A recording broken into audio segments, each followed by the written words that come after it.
Welcome to Talk with Tara, the podcast where we dive into the bold, the funny, and the fascinating. I'm Tara, your host, bringing you unfiltered conversations on life, love, and everything in between. Hit that follow button so you're always in the loop. And now let's get started. So today I'm really excited. I have a very special guest, but before I get into Eden's bio, I really want to ask my listeners to please subscribe to this podcast. This is a labor of love for me, and I need you to subscribe. I need to hear your comments so I can keep doing this. Otherwise, it's pretty difficult if I don't have your love and loyalty. So that is my new ask of you. Let's get this started. I have a really fabulous guest today. Her name is Eden Amadora, and she has such an amazing story. She's devoted to balancing the feminine and masculine and awakening the sacred heart of humanity. Eden is an archetypal channel, mystic, and modern-day muse.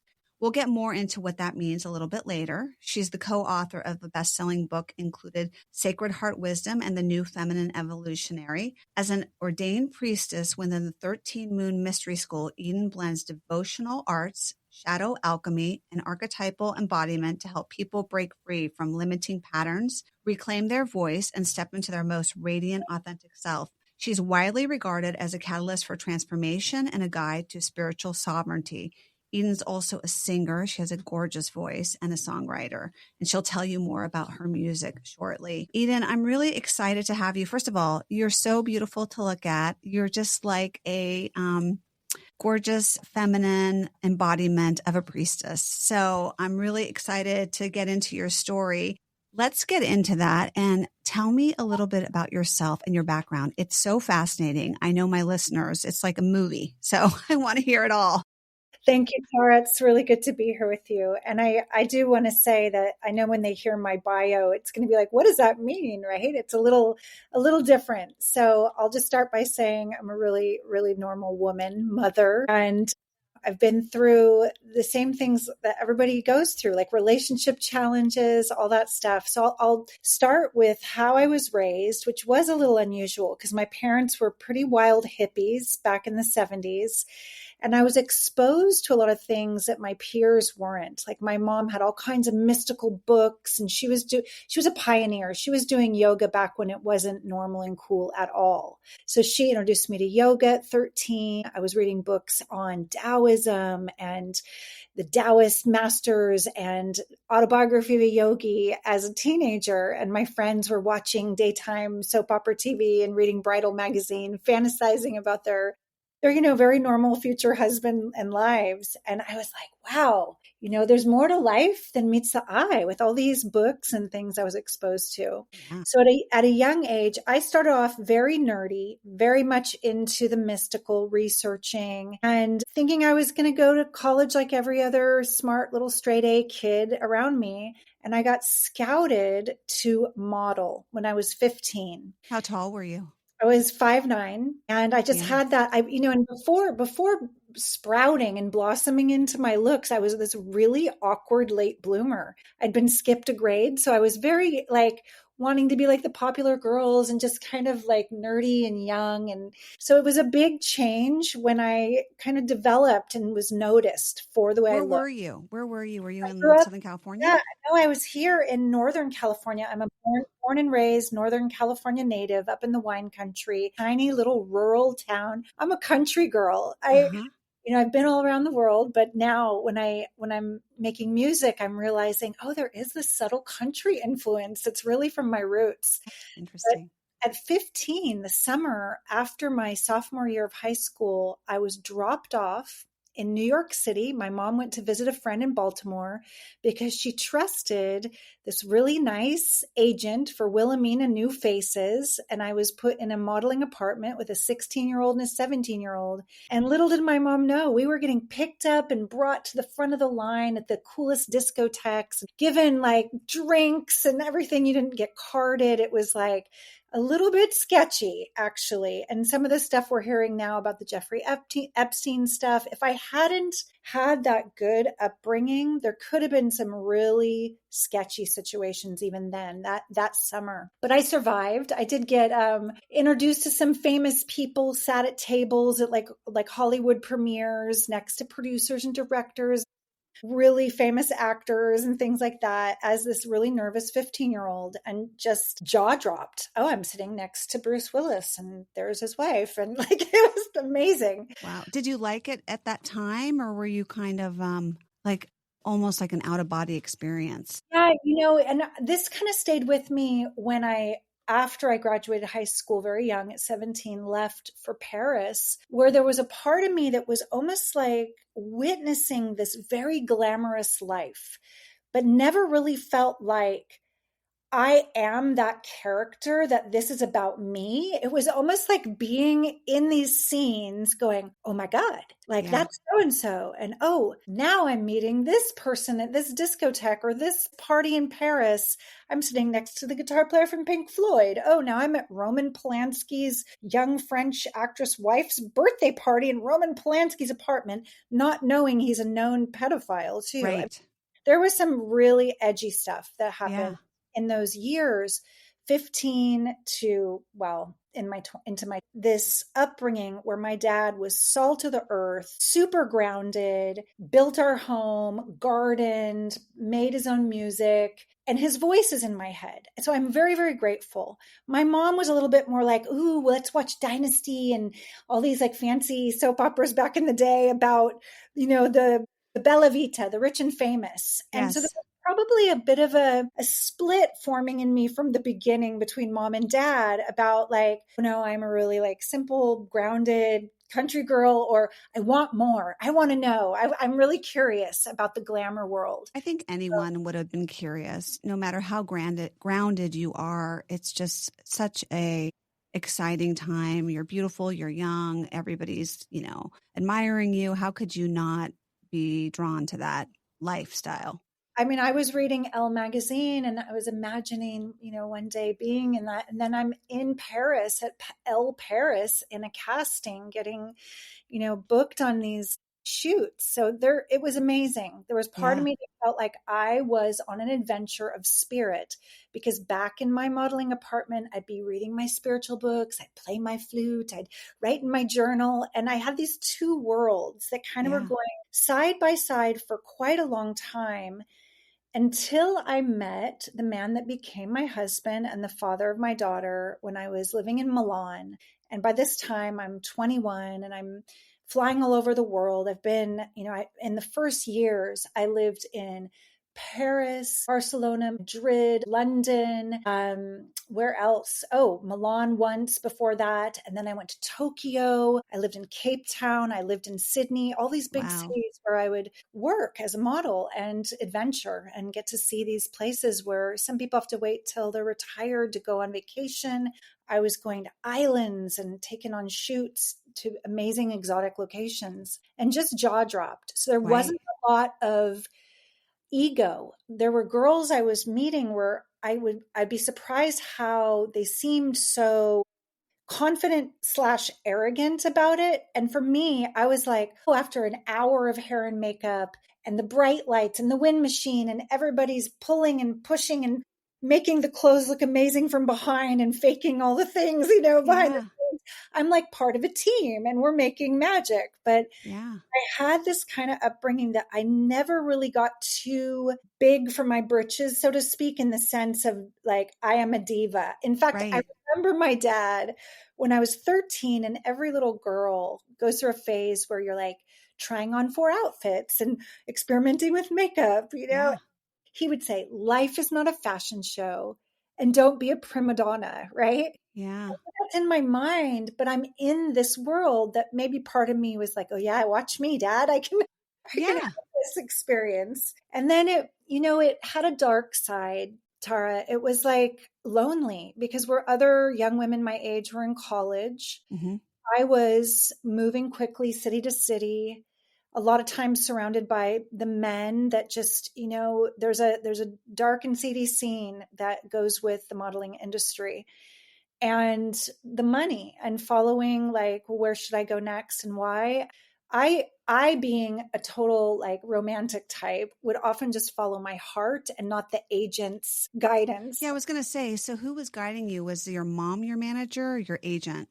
In the beginning, my mom used to drive me to the castings when I started in San Francisco, and she really did try to manage when I was still under her roof. But once I left, I had a home agency, a mother agency, but San Francisco is a long way from Paris, Milan, and I would get booked for these massive German catalog jobs that were a lot of money. In 1 week, I was making almost 10 grand as a 17 Wow. old. So my Italian agent became my mother agency because it was setting up all of these other like gigs for me with German clients and German agencies and whatnot. So in a way, I took a risk, and the Italian agency is where I was the longest because of falling in love with an Italian playboy. Mm-hmm. And Was he handsome? my God, he was so handsome. And I Uh-huh. had no idea when I met him. I met him at a discotheque, and I didn't discotheque. I was that nerdy, spiritual, weird model who was playing my flute, reading my weird books, and never going to discotheques. And the other young women would tease me and go, okay, it's Saturday night. You don't have to drink, just come. And I was like a macrobiotic vegan at Oh this my point. gosh, how interesting back then. I was trying to be this kind of yogi in that Yeah. world and practicing yoga and meditating and doing my mantra practice. I was a real forerunner in that world back in Yeah. the day. And so there I am, split between these two worlds. And I finally agreed to go to the main discotheque. It was called Hollywood. And Uh-huh. I'm at Hollywood discotheque, just drinking water, dancing for exercise and trying to have fun, and just kind of like not letting the weird vibes get me too much, when this beautiful man, I've already wanted to leave. It's like 1 a.m. I'm so tired now. Yeah. Beautiful man in a pink button down shirt, 6'3", square jaw, blue eyed, dark Oh hair, my gosh. Italian man. He's like, can I get you a drink? And I'm Uh-huh. like, how about water? And then he comes back and makes a toast. Here's to us. And Oh, I was so kind of like, okay, like, thank you. And then I was like, can you drive me and my flatmate home? Because the other people we came with weren't ready to go. And that's how I met who became my ex-husband and the father of my daughter. And bless his soul, he's not with us anymore. Just, there's so many beautiful things I learned in that relationship. I learned a lot about, well, I learned Italian. I learned to cook. I learned a lot of. you have to maybe make me an Italian dinner. I have to say, I didn't know. I remember in the beginning when we were dating, just thinking he was a student and thinking, well, he lives in his grandparents' abandoned apartment. They're somewhere else. I don't know. There's doilies everywhere. This is weird. He had these two cute little dogs, but I didn't understand exactly what I was dealing with until another model on a tram one day comes up to me and said, you're dating Tommaso. And then I won't say the last name to Yeah. protect my daughter and the family, but Yeah. I said, yes, why? And she goes, he's richer than God's dog. And Wow. I was like, what? Like, he's a student, what do you mean? So I didn't really get what I was signing up for when I fell in love with this young man. At first, it was just like attraction and powerful chemistry and the most amazing adventure, this love story. I mean, I barely slept. The first few months, we were just dancing and making love, and it was Oh, how incredible. exciting. What a great life Yeah, it was milestone. it was the Bella Vita for sure, because I was a boots and jeans country girl, and he swooped me up into this lifestyle that people think, well, that's what everyone wants. Isn't that the fairy tale? I mean, we lived right next to the main shopping strip in Milan. It was not important to me, but it was important to him, and it was important to his family that I wore the right clothes, that I looked the right way. And the next thing Mhm. I know, I am covered in diamonds and designer clothes. And I would say it was an edge for me, because at one point I said to him, wait, it's not my birthday. Like, why are you buying me so much stuff? You Yeah. know? And there was a part of me being raised how I was that was like, I can't be bought. This isn't about stuff, Right. because that's just my heart. And I'm not a materialistic person in that way, but that was the lifestyle, and it was the way he lived. And he had his tailor come to the house, and the way that he wanted me to look had to be an extension of him. So I soon found out that I was dealing with someone who was very beautiful physically, but also unfortunately had a lot of unintegrated trauma. And as wealthy as the family was, had a lot of issues that I learned a lot later about narcissism.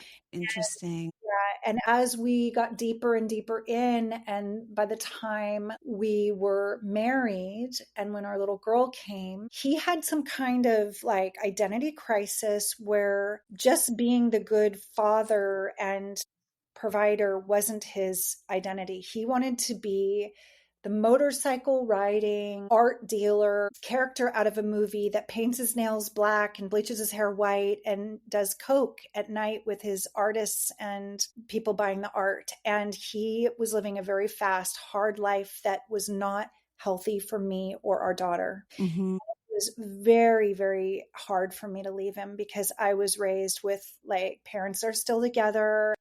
I tried harder and harder, but the split between like my values and what was going on was so great that I poured all of my angst and sorrow into music. I have a Interesting. family, I have a musical background. So I ended up, while I was still in Milan, finding a musical songwriting partner because I'm a flautist and a lyricist and a singer, and I can't accompany myself. So I found these people to play with and write music with, working out the feelings. And then by the time he and I were breaking up, because it was just too toxic with the drugs and the cheating as well, there was like just nights where he would actually leave like a diamond necklace on my pillow and not come home till noon the next day. And it was like paying for his planned, infidelity. Really, really sad. So I couldn't live like that. I knew my body would break down. It was too stressful. I poured it into the music. And So let me ask you a question about the music. Did you find, was it like, did it just kind of these people who were musical that you found, did it kind of fall in your lap? Like, did the spiritual side of you attract these people who helped you get into music and really kind of ground with music? That's such a great question because it's like these timelines of destiny. Yeah. I literally was at the gym because after having my daughter, I was like, well, I used to be a lingerie model. Now what do I do? I was working out all the time. And I met this trainer from Brazil that was always kind of humming little ditties and singing. And I'm like, what is your thing? You're so musical. And I had already been writing music. I just have that in my heart, poetry, music. Mm-hmm. So he's like, yeah, I actually would love, if you want to collaborate, I need a female background vocalist on this one track. Oh. So I show up to the appointment to do the background vocals on one of his songs in Milan. I'm like probably about 26, 27 at this point. And he's a no-show. So the producer so the producer and I get talking, and the producer plays me the music, the track that he's made for this artist. And I'm like, wow, you created all the music for him? You're amazing. I'm like, would you ever want to collaborate with a female vocalist? Because I would love to try to weave something over your music. And he's like, sure, let's try that. And so he would give me tracks without anything over, and I would create songs over the music. And then we just started going back and forth until the other guy just disappeared completely. I never ended up doing background vocals for him. Wow. But the producer and I became a band. We became like Eurythmics. We became songwriting partners and created this album. And then the next thing I know, he says, you know what? I played our demos for my dad. And his dad had been one of the most famous rock stars in Italy in the 70s. Wow. And his dad was making a comeback album. They were a prog rock group, and they're making a comeback album with a producer who was like world famous.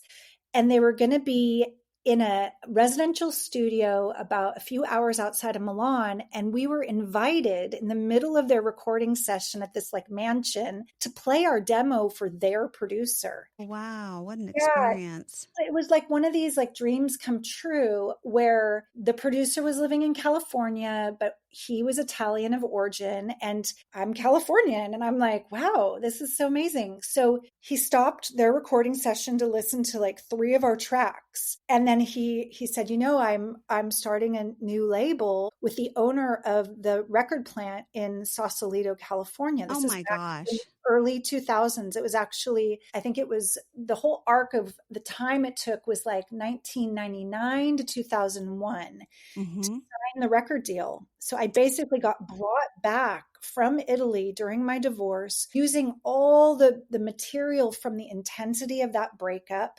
into the songwriting process Yeah. and getting a record deal for that. Wow. Serendipity. Yeah, and these things for me were very spiritual, and there was a way that my soul felt like it was guiding me up until like that very moment. I There was parts of me that felt like, okay, this is super stressful. I have a young daughter.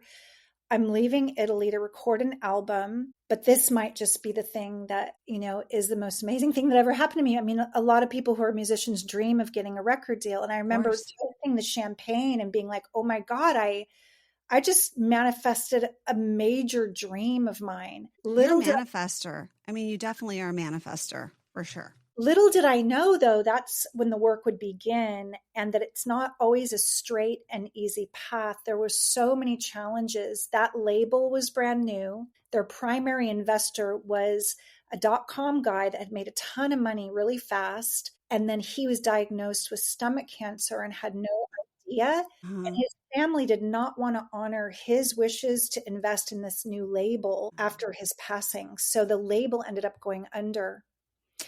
And I remember that like summer after the label went under, I was in New York City visiting friends from back in my modeling days when I'd modeled in New York. And I ran into Rick Rubin and David Blaine, the illusionist. Do you remember that Yeah. guy that does big Yeah. illusions?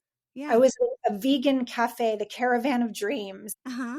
This is like one of these scripts, like the soul script. And I'm walking out of the bathroom and David Blaine is like, "Excuse me, you look really beautiful with that light behind you. Can I take a picture?" And I didn't recognize him at first. And I was like, no, my friends are waiting for me. And then I look down and there's Rick Rubin. And I'm like, "Are you Rick Rubin?"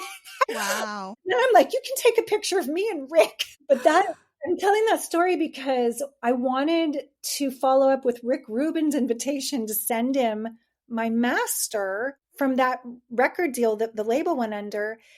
And the producer was like, "You can't just move on to the next producer del jour. We own the master." Oh, So it was kind of one of those like, the dream come true that kind of shattered. In that timeline, I was like, wow. Later, I realized most of those songs were so belted and so full of angst and blame and heartache that I wasn't meant to tour that music. I wasn't meant to sing it over and over yeah. and over. It probably would have like destroyed my voice and Yeah. just the frequency of that.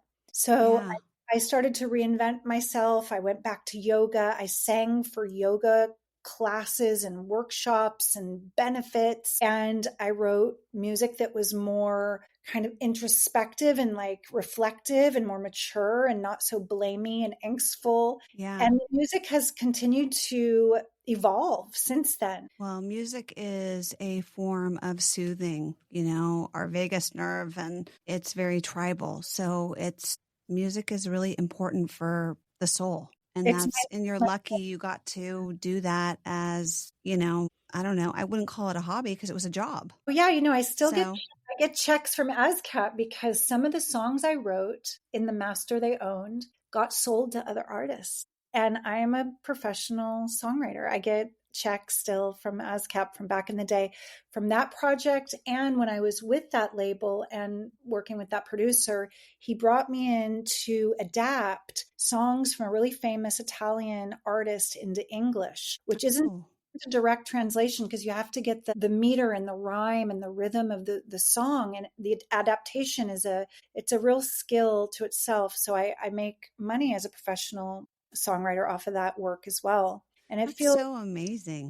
it feels really satisfying to me. My life changed so radically after the label went under, and I didn't share a major kind of spiritual experience I had when I came back to record that album. And I feel like because of the work I do now, it probably would be good to talk about it You too. had a Kundalini experience from what I read, but I'm kind of unclear I hear about Kundalini experience. I had a Kundalini experience, but I'm unclear what that means. Can you tell our listeners what a Kundalini experience is? And Yeah. me. Well, first, yeah, just to demystify it, Kundalini is basically our life force energy. It's connected to our vitality. It's connected to our sexual energy. It's connected to our creativity. We all have Kundalini. We all are running Kundalini energy all the time. It's just that sometimes there's kind of like a Kundalini crisis or a radical, like, Kundalini experience where it moves very powerfully, very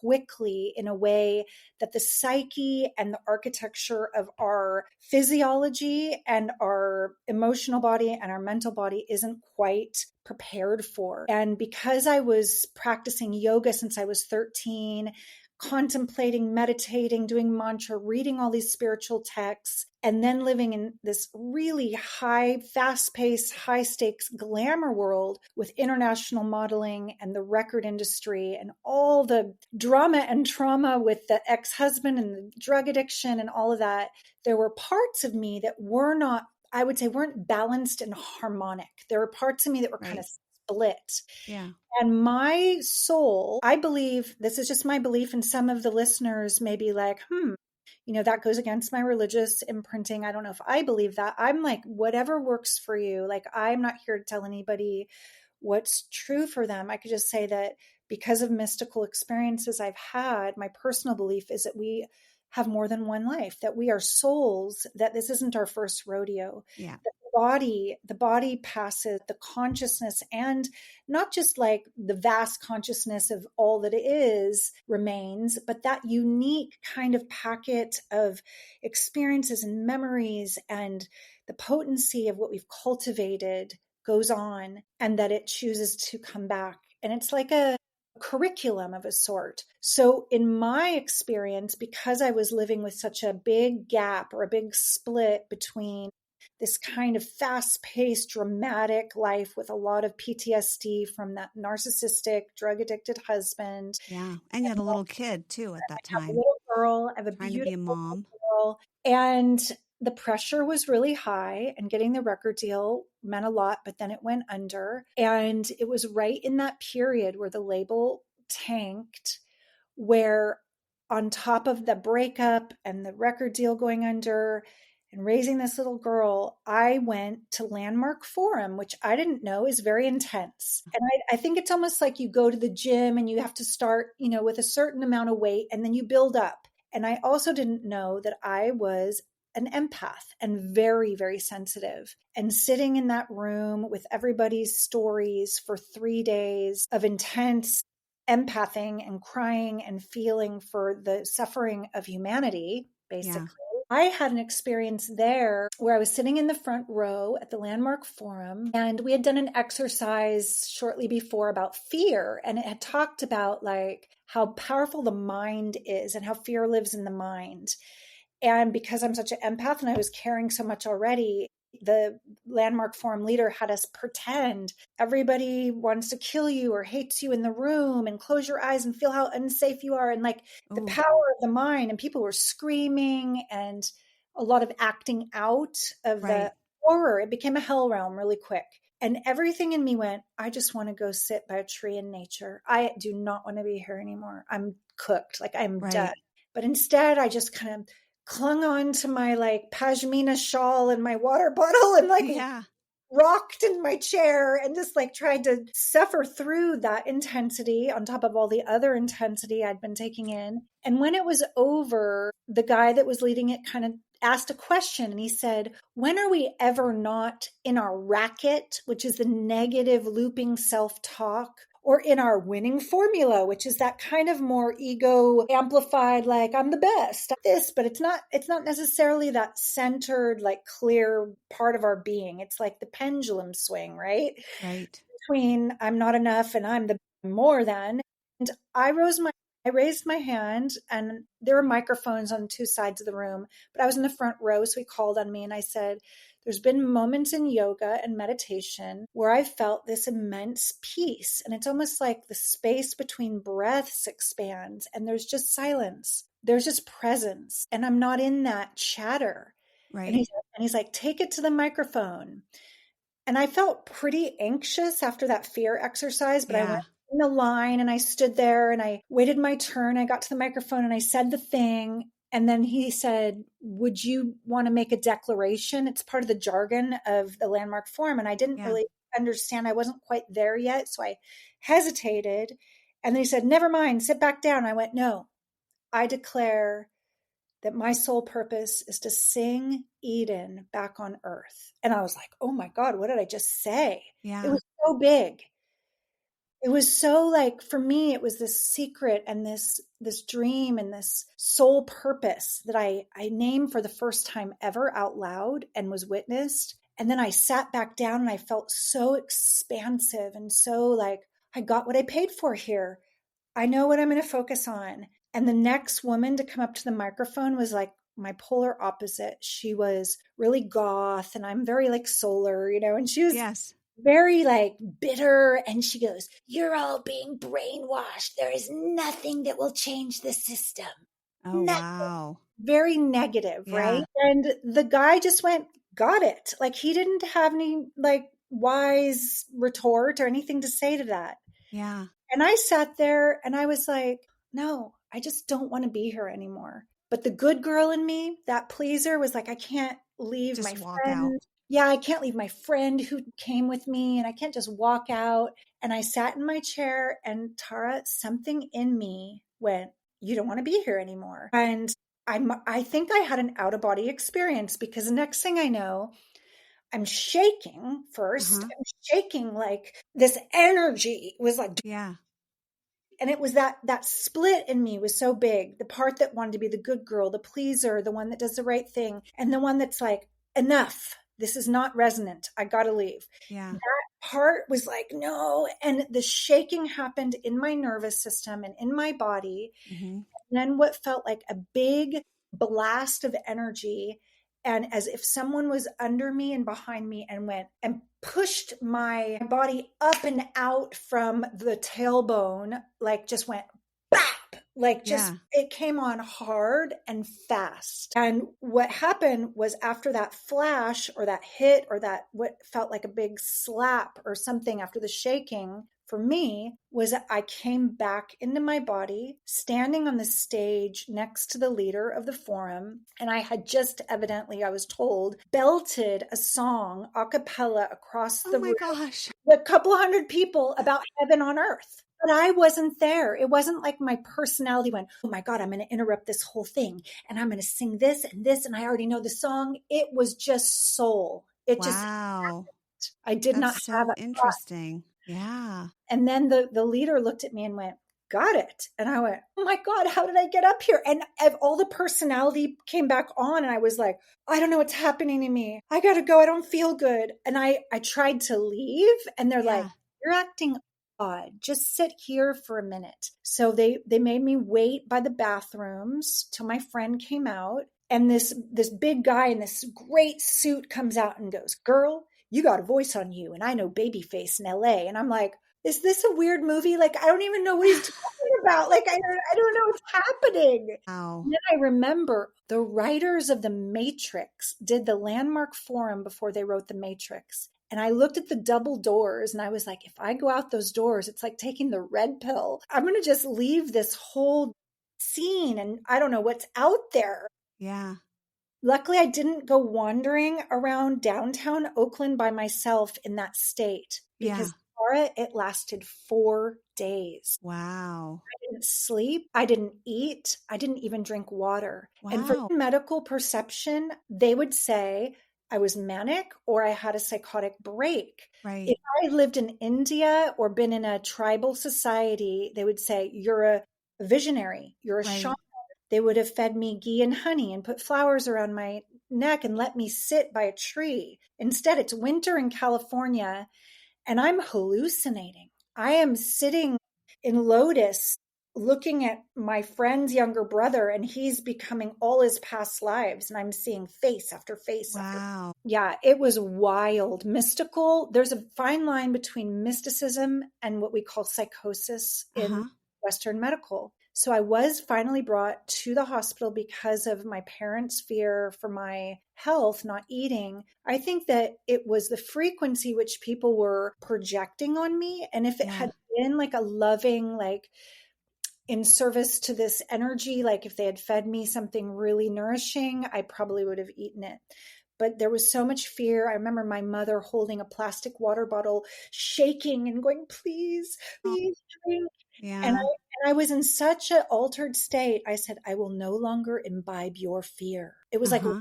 ruthlessness. I was just in a different Wow. place in consciousness. So it was very scary for my family. I was eventually sedated in that Oh, hospital.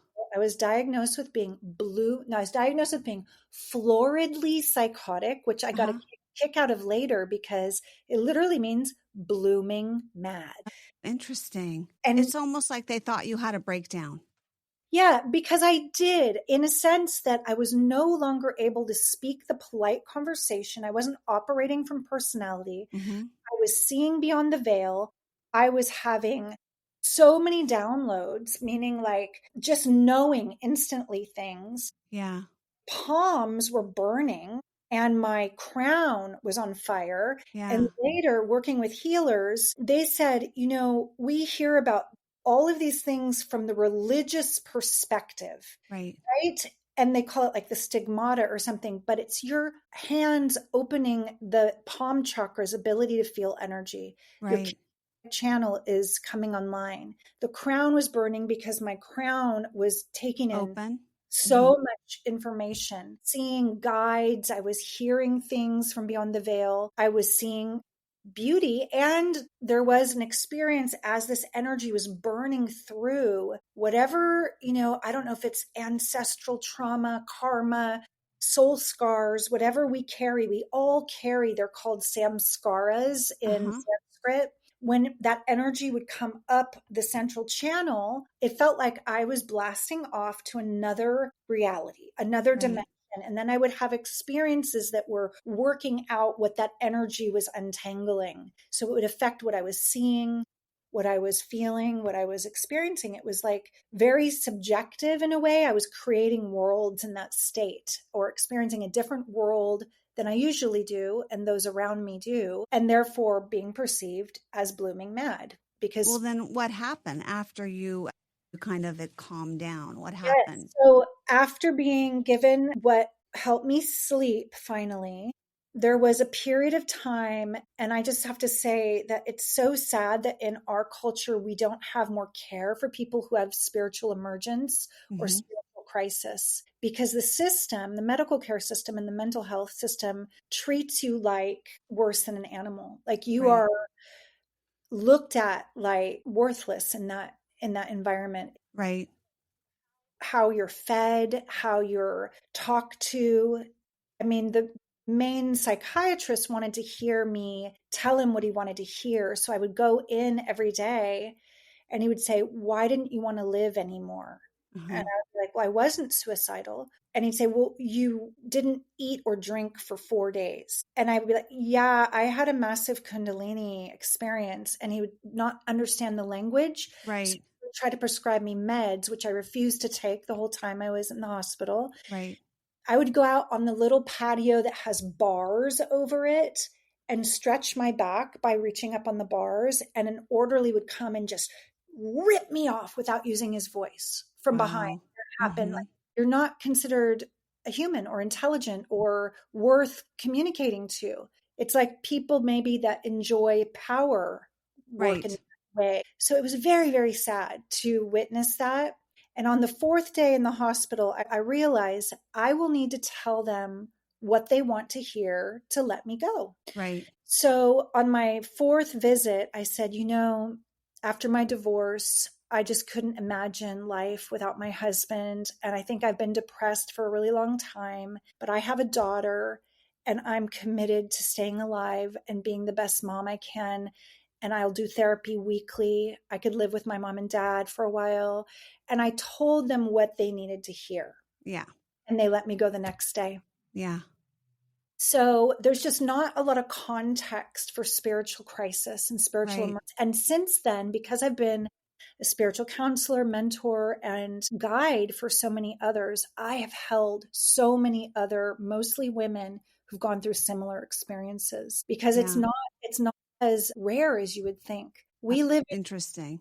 We live in a world where there's a lot that is off, and you feel it in your body. Like the system is corrupt. There's so much, but our psyches are like, well, we just have to keep it together and make money and do our part to just stay right with society, right? And then Right. the soul has this other awareness. Yeah. And the soul is like, wait, I'm not living on purpose. I'm seeing darkness. I'm seeing abuse. This isn't okay. Well, tell people what purpose is, because I think that I had a friend, and I've said this in other podcasts before, where she was like, I don't know what my purpose is. And sometimes your purpose is something very simple. It doesn't have to be like you're going to be the next Deepak Chopra. It could be something where it's just really simple. Like for me, my purpose has been to have my children. I really believe that. Like for Absolutely. me, And to be a present mother, to be a to be a present loving mother. mother, I mean, it amazing. was something I was not looking for in my life. I wasn't like one of these people who are like, oh, I want to get married and have kids. And I didn't even care about it. I didn't even think about it. I didn't babysit. I wasn't into kids. But then my kids just came to me. They were blessings. And it's the best thing I've ever done. So for me, and they're my best friends. And I think that raising them was my purpose. I realize that now. That's been part of your soul mission and your higher Yes. purpose. And I would say that giving platform to women who you find like interesting, powerful, enlightening, that you're a communicator, and that's part of your soul purpose as well, that I wouldn't make too light of, because You're right. That is true. what you're Good. doing is rippling through the collective, You're right? right. That is another. I've always had this feeling where when I wanted to start a podcast, and when I was going through transition in my marriage, I wanted to help other women through transformation and transition. And I told my kids, and they're like, oh, there's too many podcasts. Like, what are you thinking? Like, there's too much competition. I just had this feeling that I really wanted to start a podcast. And you're Yeah. right. So that has been another, I mean, your purpose, maybe you have multiple purposes. Yes, that's why I would distill it down to something that I like to think of as responding to the directive of your heart. Like when your heart knowing, and then how do we know, right? It's like learning how to listen again. And when we're responding and coming from the truth of our heart knowing, we're going to be on purpose. We're sovereign, right? We're not at the effect of somebody else's, I like to call it like their movie scripting for us. We're not Right. cast in someone else's direction anymore. We're Right. on purpose in our own sovereignty. When we're true to that quiet voice of our own heart. And like you said, the knowing of the joy that it gave you to become a mother, that's a confirmation. Right. When we're in alignment with our hearts, we feel presence, joy, gratitude. And Yes. that's a confirmation of being on purpose. And when we cultivate our lives to increase that and move towards that, you can bet you're on purpose. Yeah. It I used becomes to think my purpose was to become a writer, because I went to LA and I went to film school and I became a screenwriter, and like things kind of flowed that way, and then they didn't. And I used to think, oh, my purpose is to be a writer, but the universe didn't really push me in that direction. So it's interesting. You think you know what your purpose is, and sometimes it's not. Yeah, I thought I was meant to be a rock star. I mean, I Yeah. got pretty close. And I remember like filming a music video when I had the record deal, and how insecure and anxious and nervous I was, because I had never even really performed live before. And here I am having all these people pour money into me because I'm like, I match the image. I look like I'm going to make everybody money, back in But my you have performed before. yeah, Being a since model, oh, and that is performance. That's acting. for sure. There was a lot of Yeah. that in the modeling business, and I did short films and I did TV commercials and all of that too. But there's always this kind of voice that I think it goes into like, am I an imposter? Like, you know what I mean? Yes. Yes. Even now, I've been featured in 4 really beautiful books, anthologies, and I'm proud of them. I'm proud of the stories I wrote for them. But even now, writing my own first book based on the 17 years I've spent in a divine feminine mystery school, I'll be like, what am I doing? How could I think I could write my own whole book? Like there's still those voices. And Yeah, but you can. I like to call them pretender voices. You like go, thank you for your opinion. I've got you. Like you can. No, you can. You have such an interesting story. Let's segue to Divine Mystery School. Let's segue to that. Tell us what that is about. Tell us about feminine and masculine energy. And Okay. do we have both? And tell us about if we did partook in the mystery school, what would we learn? I'm so curious. I know it's amazing how the word priestess is so kind of edgy and still in collective consciousness. Like, is that really woo woo? When we're so quick to say, oh, he's a priest, that's totally normal. Or a shaman. Yeah, but why have we taken the feminine out of spirituality? Why have we taken the goddess and the priestess right out of religion and spirituality? Yeah. We got a little like glaringly imbalanced, like I really just think of goddessness as part of spirituality. right. And all the ancient cultures were goddess cultures because Yes. they recognize like, oh, the mother of creation, like Yes. the womb of creation, right? And it's so funny because I was in France 2 summers ago on the Mary Magdalene pilgrimage because even her story. I mean, we could go so many different directions with this. I'll just tell you that I like to uncover truths. That's like the heretic and the investigator. That I'm like, wait, who decided Mary Magdalene was a prostitute? Oh, it was this guy named Pope Gregory the Great, hundreds of years after the death of Jesus of Nazareth and Mary of Magdala. And how did he prove that? Oh, there were many different Marys, biblical Marys, that he bundled into one character and put her in this lowly, invisible, victim-y role of Yeah. this destitute, denigrated prostitute that needed saving, the sinner. Yes. And that is a scripting. That is a story that got really scripted. Thank goodness now the Pope that recently passed, I believe, elevated her to the position of the apostle of apostles. I like that. And in 1948 in Nag Hammadi, it's in Egypt, it's a very like sandy area, this ancient urn was excavated that had something called the Gnostic Gospels inside of it, which were Gospels that had not been incorporated at all into what we now have as our Bible, our modern day Bible. Oh, yeah. And there was the Gospel of Mary right Oh, there, interesting. her Yeah. own gospel. And in the Gospel of Philip, which was also in that big urn, it talked about her being, there's a word in ancient Coptic, which is like an ancient kind of Greek that isn't even used anymore, calling her the quinona of the rabbi, which is the partner, the consort, the wife, Uh-huh. at the same level of honor, the teaching partner, the life partner of Jesus. Yeah. He's saying the rabbi kissed her on the mouth regularly. They are together. And that was completely, nope, we're not going to incorporate this in our, So interesting. after thousands of years of patriarchy. So when you talk about the masculine and feminine, I don't think we can go there without just having like a real, like getting right with reality moment about how the feminine has been so erased from his story, right? History is literally his story. Right. What's her Right. story? Yeah. Well, even at the advent of the printing press, they weren't using her, she, a woman, a lady. It was all in the terms back in the earlier part of the printing of books, he, his, him, and a man.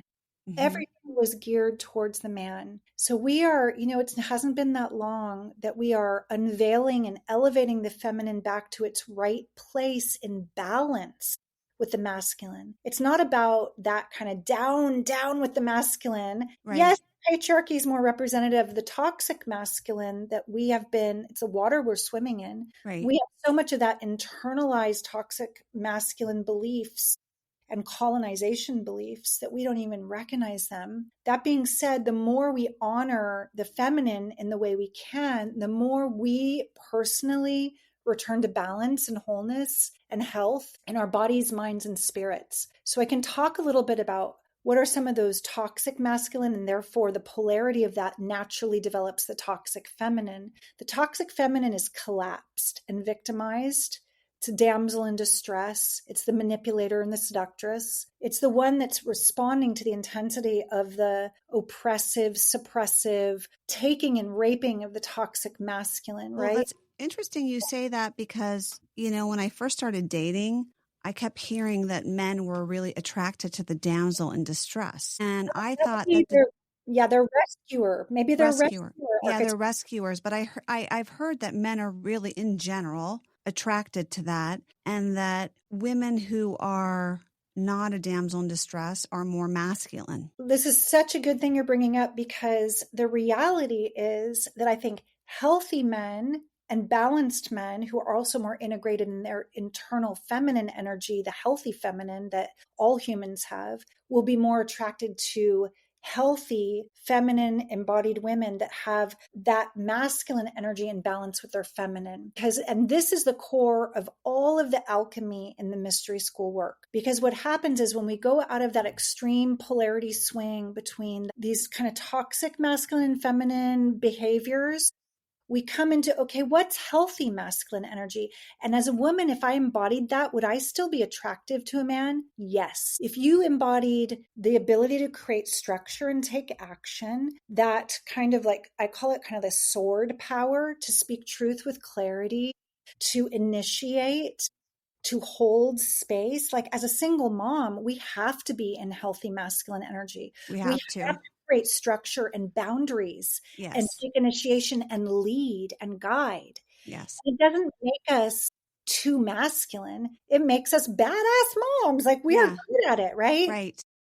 And then your healthy feminine is actually receptive and able to feel and respond, rather than to come from control and power to feel safe, right? Because that's the toxic masculine. Mm-hmm. And so nowadays, people will say, oh, you're an independent woman, you've been in corporate, so are you too masculine? And a lot of the women that have come into the work with me have needed to swing in their minds into more of that toxic masculine energy. Yes. And they've been boss babes at the Yes. expense of their adrenals, at the expense of their feeling emotional body, their intuition, their sensuality. Because to be a receptive, sensual, feeling, feminine embodied person is to be risking vulnerability, Yeah. to be able to, and I don't like looking in terms of like submission, but surrender, Surrender. trust, right? And to lean in and let go. Mm-hmm. I think what healthy men crave is a woman that will trust them and lean in and let go by their side and let them lead. And that doesn't mean dominate and control. That means that when you don't need to micromanage them and be in control, they actually feel trusted, and then they flourish in that healthy masculinity that wants I to like that. That's the provide. kind of man that all women want, I think. A man who you can surrender and you can let go and you can be totally authentic in yourself, and they can just lead and you can receive a little bit. Women are tired of like having to hold down the fort all the time, like you said. Yeah, and It's men exhausting. are tired of being criticized and Yes. emasculated and castrated for every little thing, and they have become very afraid after the Me Too movement, especially, Yes. of disappointing the woman, of picking the wrong place, of not knowing how to do it right. So there's a big healing on both ends of that spectrum in both women and men, coming back to the center, which is the balance. And I would call it like embodying more unity consciousness, because Yes. that unified wholeness, when you're like, oh, wow, I actually have a healthy relationship to my internal father voice and my internal beloved voice. Like inside of every woman is an animus. That's like your soul. And Jungian psychology and like Native American shamanic traditions would say the soul of a man is feminine, it's his anima. And the soul of a woman is masculine, it's her animus. And what we usually do is unconsciously project our anima or animus on the opposite sex and want them to be that idealized, perfect embodiment of our own soul essence, to love us the way that Right. we want to be loved. And we're inevitably running into pretty major disappointment with that high expectation level. Yeah. So instead, coming into right relationship with our own soul, with our inner beloved, which is a new concept for a lot of people. This concept of the inner union or divine union inside of one being is what most mystery schools and all alchemy, inner alchemy, leads to. Is that what you mean? Are you saying self-love? And in the simplest nugget of it, it is self-love and it is divine love embodied. Because we're here to remember that we're both human and divine. It's like the above and the below, right?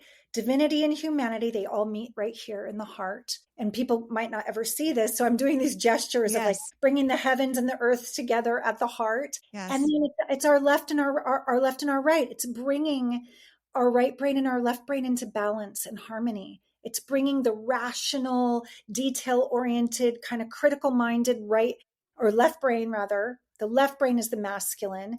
And even though the right side of the body is, it crosses over. There's Yeah. this phenomenon that happens. So the right brain is that which is Creative. unifying, creative, cohering, mystical, everything that Hmm. men really love about women. It has Yes. to do with that part of our brains that we use more. We are more in that. We were looking at larger patterns. We're the berry pickers. We know like we can do multiple things to survive. That's from Yes. early tribal life. So that right brain is that part of our feminine that comes into balance too. And then ultimately heart-centered awareness is unity consciousness. It's that which says, oh, I am another you. Even as diverse as we are, we honor dazzling diversity within wholeness, within unity. Hmm. And if our world leaders, if our religious leaders could come from that place, it would be the end of persecution and war. Like if we focused more on how can I embody Yeah. love instead of waiting for this historical figure to save us, like Yes. Yes. that we kind of save our own lives by going, oh, I don't know, I don't need to be in war with my partner over that. Like, wait, I actually see with everything that he's dealt with in his life or whatever. I'm just giving an example of like Right. love and compassion. I'm another him. Oh, I've been that stressed. Unity consciousness will bring people together. It's the antidote to separation. Well, I have a question for you. What is your definition of, so I'm asking you this question. A lot of women stay in bad relationships because they're so scared to be alone. I was one of those women. So I Yeah, was really I, scared to leave my marriage. Yeah. And my therapist was like, you have to find self-love. You have to. And then self-love isn't just like making sure your hair is beautiful and you're wearing a pretty dress or you're buying your favorite lipstick. She's like, you have to be able to pleasure yourself. You have to be able to be with yourself and love being with yourself. Now, I don't feel like I'm quite there yet, but how does one get there? I can tell you, as I've been learning right alongside with you, that healthy inner masculine is part of my self-love protocol. And one of the best things about that aspect of myself is boundaries. And every time I set a healthy boundary or I say no to a toxic relationship or something that is not really resonating with my highest vision for myself, I gain like trust. I gain self-trusting. And sometimes self-love seems like this really kind of amorphous big goal that you're like, I don't even really know what that is. Yeah.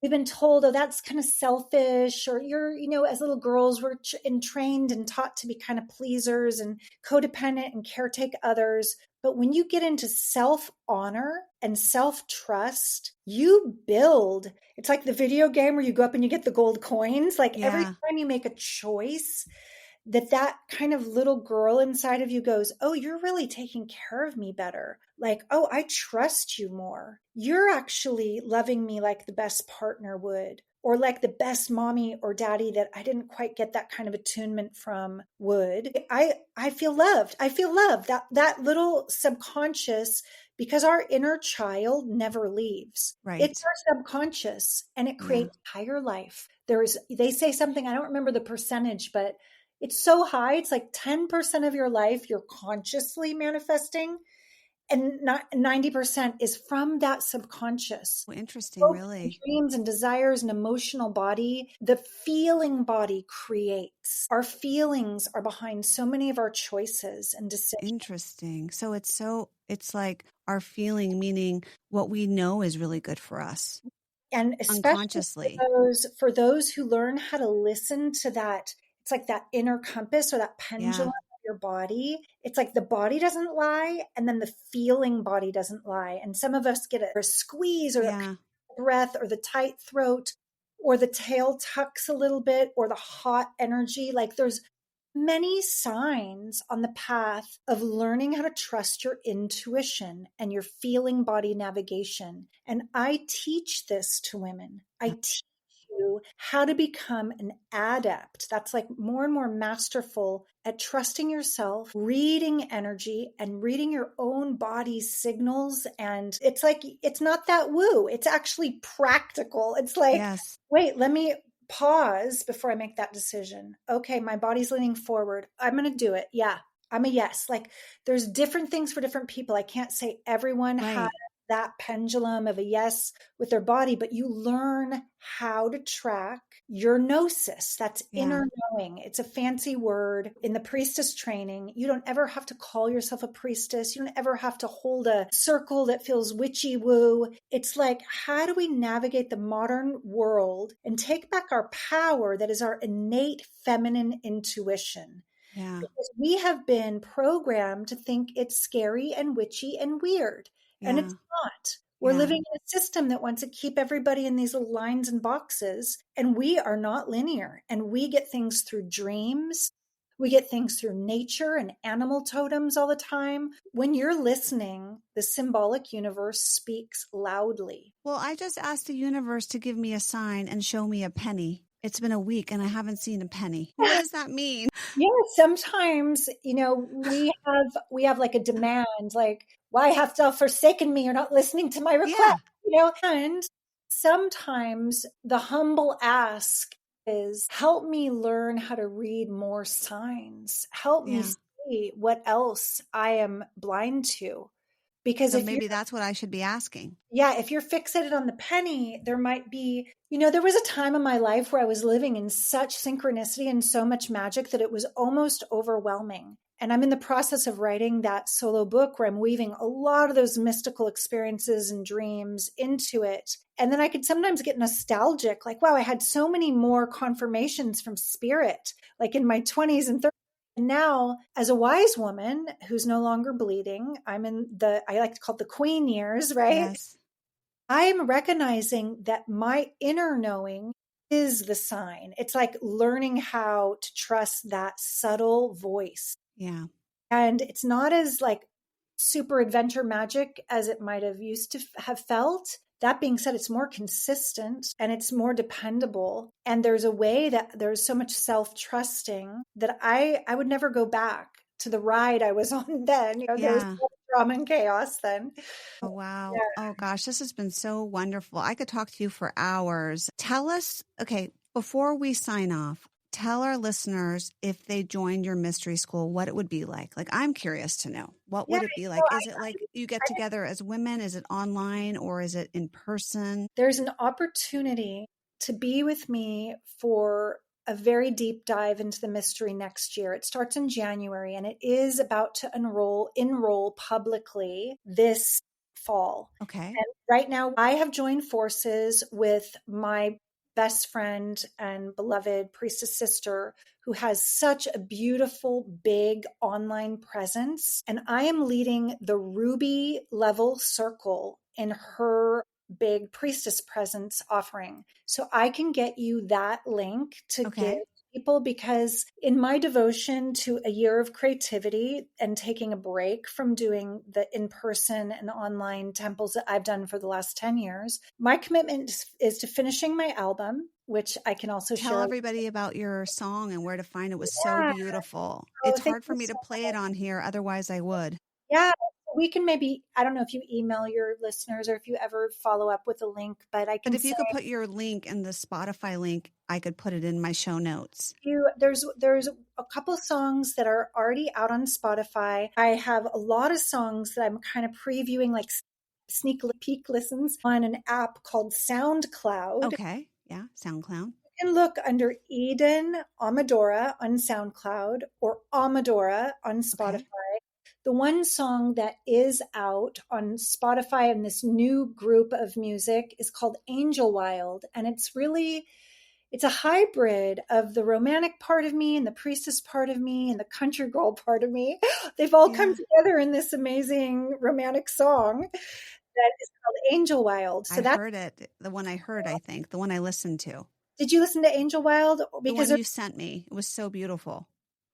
there's a song called She Oh, Rises. She Rises. That's what I was listening And to. I'm thinking about releasing that officially as a single as well. It is more of an anthem for the women who are just like, enough of this imbalance. Like, it's time to rise, not over the men, and we're taking back power in the matriarchy, but with the men in harmony and balance, Yes. right? Yeah. Yeah. Yeah, so that's on SoundCloud right now. I can give you the Okay. link for that, but I will also upload that so people who don't use SoundCloud can find it on Spotify, Apple Music, and all Send the me the usual. links. And then please send me the links to the mystery school that will be enrolling in January as Right. well. Okay. So for people who want to kind of dabble, like stick a toe in and find out more, please just visit EdenAmadora.com, because on my own website, you can go to ways to work with me, or priestess trainings, and you can find what I call evergreen courses. And that's like an easy intro into the mystery. Like, I have one called Magnetic Woman. It's only $33. And it's Oh, like, wow. start opening up your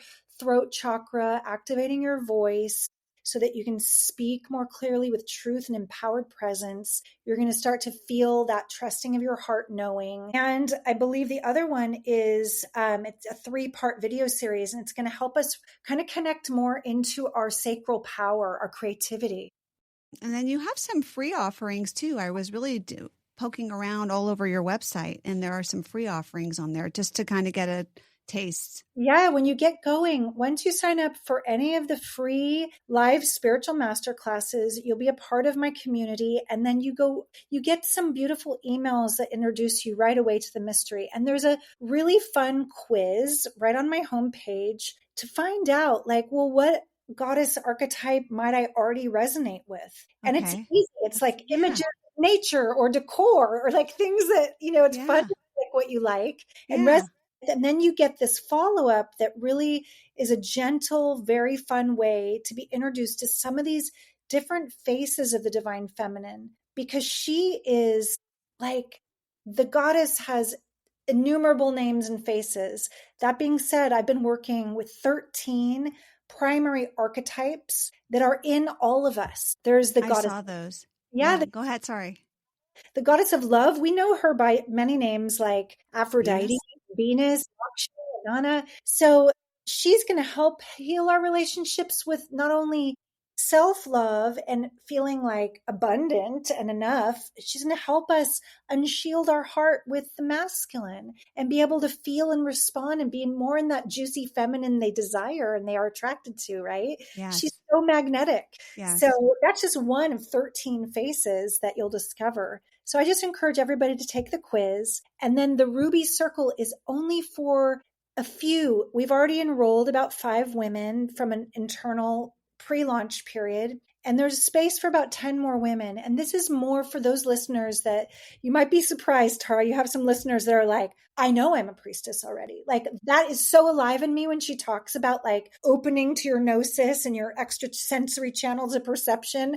Yeah. I know I'm a mystic. I want the skills. I want to hone my skills. So the Ruby Circle is for those who want to really devote a whole year of a deep dive in a mystery school where we'll be meeting live once a month, 4 hours in an online temple. You'll also get all the else that includes with a very vast community of women who are in this work, who are awakening all over the world. Yeah.